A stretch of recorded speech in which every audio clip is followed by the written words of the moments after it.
Hi guys, it's great to be back at the studio after a really long break. It's been several months, and while I've been away, I have had a lot of requests to generally help people through the times that you have weddings and functions to attend or holidays and parties to be at, and how one can manage from whatever they have in their kit.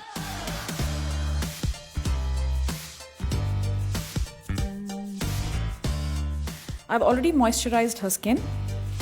I'm going in with a primer. I prefer clear primers because I feel like they don't really interfere with the texture, color of your makeup that's going to be applied over it. So I'm just applying a primer quite evenly. You don't need too much, just a tiny amount. It also kind of evens out the base of your skin, making the foundation application easier. It also keeps your makeup on for several hours, which is what we're all looking at.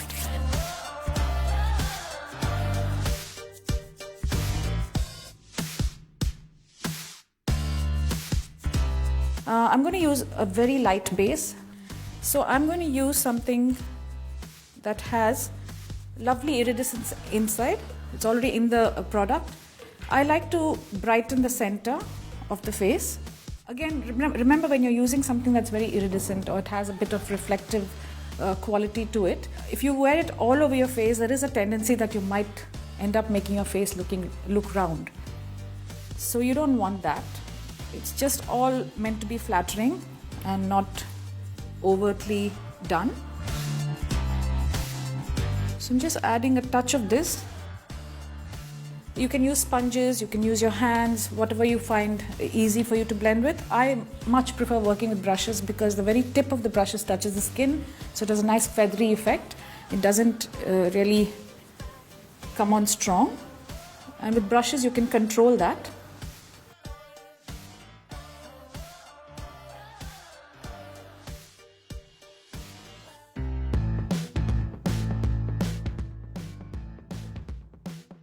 So I've just done the tiniest amount of a matte foundation over what I earlier applied.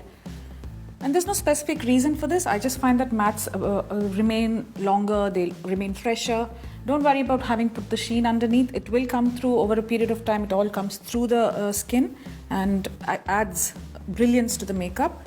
I've used a very thin layer of a matte foundation.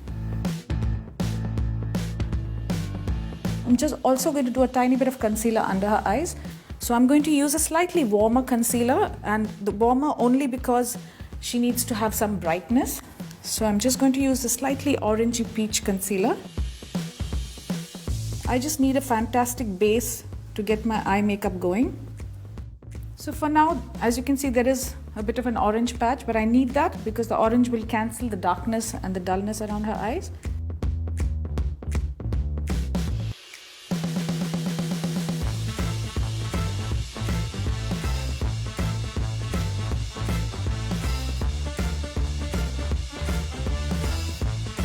Once I'm done with that, I'll cover it back with the foundation and powder.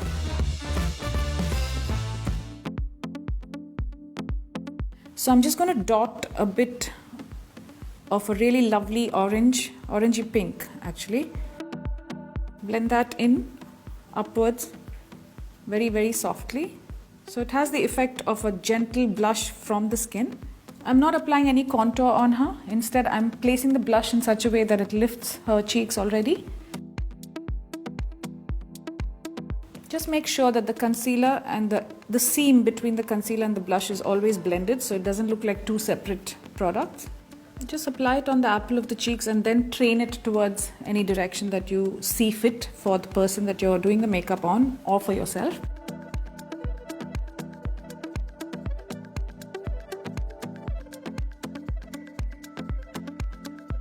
Now just before I go on with the powder, I'm going to do just one more thing. Revisit the iridescent product just to pick it up on this little half moon here.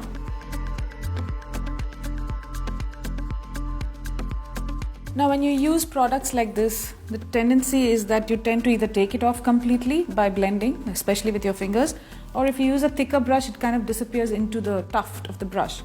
I really find these kind of brushes useful. This is a fan brush. It's really light, it doesn't have much to take the product away. and it also tends to keep it within the area that it should be placed in without moving it around too much. So I'm just going to put that right here into the temple, bang on the moon and over the cheek. So you can see that slightly wet, moisturized kind of quality.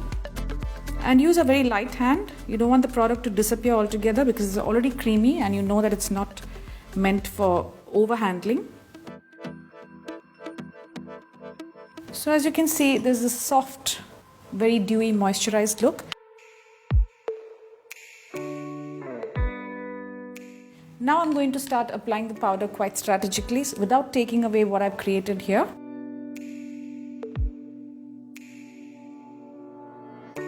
So just before you powder, don't rush through your makeup. Handle one feature at a time. And it actually saves you time when you do that. So just remove the crease with a light hand and a concealer brush. As soon as you remove the crease, take a bit of powder and dab over to place and set the cream. Don't forget to powder the far inner corner of the eye as well.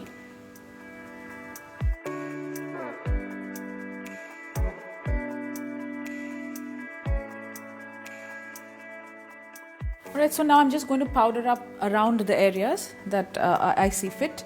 Now the whole point is to leave these as peachy, moist, cheeks. So I'm not going to touch that area. And I'm not over powdering either because then the skin is going to just get too matte.